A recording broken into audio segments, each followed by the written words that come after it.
महाराष्ट्र नवनिर्माण सेनेच्या मेळाव्याला अवघ्या काही मिनिटात आता सुरुवात होईल। प्रमुख वक्ते आता हळूहळू येण्यास सुरुवात झालेली आहे। राजकीय क्षेत्रातल्या वक्ती असतील, मनसेचे पदाधिकारी, नेते राज्याच्या कानाकोपऱ्यातनं इथं दाखल होण्यास सुरुवात झालेली आहे। आणि आपण बघू शकतोय की महाराष्ट्र नवनिर्माण सेनेच्या या मेळाव्याला मराठी सिनेतारकांची सुद्धा विशेष उपस्थिती आपण बघतोय। सिद्धार्थ जाधव असेल, तेजस्विनी पंडित असतील, यांची सुद्धा इथे आगमन झालेलं आहे। आणि हे लोक सुद्धा आता महाराष्ट्र नवनिर्माण सेनेत सक्रिय सहभागी होताना आपल्याला दिसत आहेत। आपल्यासोबत सिद्धेश आणि तेजस्विनी काय नेमक्या भावना आहेत? आज संपूर्ण राज्याचं लक्ष लागलंय, राजसाहेब काय बोलणार आणि तुमची सुद्धा इथे विशेष उपस्थिती? विशेष खरं तर नाही, कारण आम्ही दरवर्षीच इथे असतो। मागच्या वर्षी आम्ही शूटिंगच्या निमित्ताने होतो, यावर्षी दरवर्षी आम्ही राजसाहेबांना ऐकायला इथे येतो। तर यावर्षी आम्ही खूप उत्सुक आहोत की ते काय काय ऐकणार आहेत, काय काय बोलणार आहेत। तर एकतर सर्वांनाच म्हणजे हिंदू जनांना नवीन वर्षाच्या हार्दिक शुभेच्छा आणि मनसैनिकांना सुद्धा हार्दिक शुभेच्छा। तेजस्विनी, या निमित्ताने एक प्रश्न आहे। सध्याची राज्यातली सामाजिक परिस्थिती पाहिली तर थोर पुरुषांचा अपमान होतोय, पुढे तोडफोड होते, दाखल होत आहेत, राज्यात दंगल सदृश्य परिस्थिती सुद्धा निर्माण झाली होती। या सगळ्यांकडे तुम्ही एक कलाकार म्हणून कशा रीतीने बघता? काय हे खरं तर खूप सेन्सिटिव्ह टॉपिक आहे आणि आत्ता खरं तर ह्याच्यावरती बोलण्यासारखी परिस्थितीच नाही आहे, कारण आम्ही सगळेच खूप शांत झालेलो आहोत असं वाटतं। कारण कोणी काहीही बोलायला गेलं, किती पोटतिडकीने बोलायला गेलं तरी त्याच्यावरती काही निगेटिव्ह कमेंट्स येतात, काही ट्रोलिंग होतं आणि स्पेसिफिकली कलाकारांना तर जास्तच व्हायला लागलं आहे। तर त्यामुळे आम्ही सगळेच जरा शांत झालेलो आहोत। आम्ही आत्ता सभोवतालची परिस्थिती बघतो आहोत, काय काय घडतं आहे हे सामान्य माणूस म्हणून आम्हाला सुद्धा त्रासदायकच आहे। पण आपण म्हणूयात की आशेवरती दुनिया चालते आहे आणि अजूनही आमचा विश्वास उडालेला नाही आहे चांगुलपणावरनं। तर या देशात, महाराष्ट्र राज्यात चांगल्या गोष्टी होतील, चांगली माणसं येतील, चांगली माणसं म्हणजे एकमेकास सहाय्य करू असं आपण अशा एकमेकांचा हात धरून चालणं हेच आत्ता खरं आहे।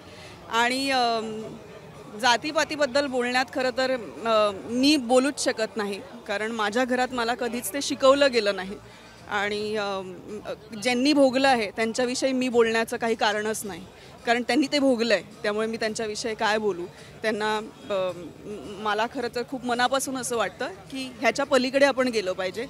थोर माणसं आहेत, त्यांना वाटून न घेता आपला अवघा महाराष्ट्र म्हणून आपण एकत्र आलं पाहिजे, मराठी माणसं म्हणून आपण एकत्र आलं पाहिजे, इतकंच वाटतं। आणि म्हणूनच आज राजसाहेबांना मी इथे ऐकण्यासाठी आलो आहोत। महाराष्ट्रातल्या मराठी सिनेसृष्टीचे सुद्धा अनेक विषय आहेत। अमेय खोपकरांनी त्याच्यात हिरहिरीने नेहमी पुढाकार घेतला आहे। मराठीसाठी एक वेगळं सेन्सॉर निर्माण करावं अशी मागणी त्यांनी केलेली आहे।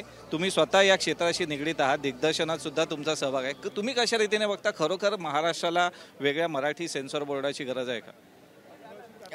वेगळ्या सेन्सॉर बोर्डाची म्हणजे मला असं वाटतं की खूप वेळेला जेव्हा आता आम्ही स्वतः जेव्हा जातो सेन्सॉर बोर्डच्या समोर उत्तरं द्यायला एखाद्या कलाकृतीसाठी, तेव्हा प्रत्येक वेळेला असं होतं की हे नका करू, ते नका करू, हे नका टाकू, ते नका टाकू।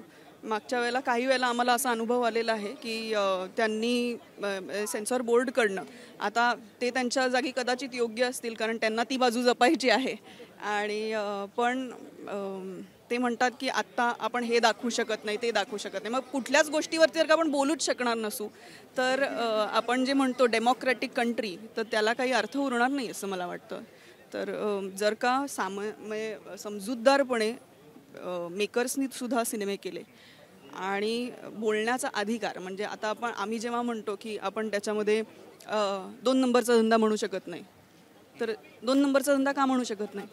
आपल्याकडे तो नाही आहे का? तर आपल्याकडे तो आहे, आणि ते तुम्ही बोललात की मग त्याच्यावरती पण नाही, हा शब्द तुम्ही म्यूट करा किंवा ह्याच्या जागी दुसरा शब्द टाका, तर असं बरंच काय काय आहे, तर ते करू शकत नाही। तर मला असं वाटतं की बरोबर आहे, अमेय खोपकरांचं म्हणणं कुठेतरी योग्यच असेल।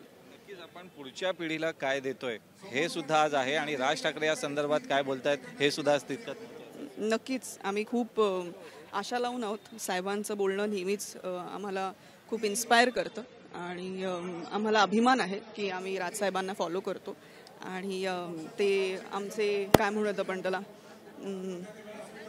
म्हणजे राजसाहेब जेव्हा बोलतात तेव्हा त्याच्यात नेहमीच तथ्य असतं आणि खरं असतं. तर खूप वेळेला लोकांना खरं ऐकायचं नसतं, पण आम्हाला आनंद आहे आणि आम्हाला अभिमान आहे की आम्ही त्या खऱ्याच्या मागे उभे असतो.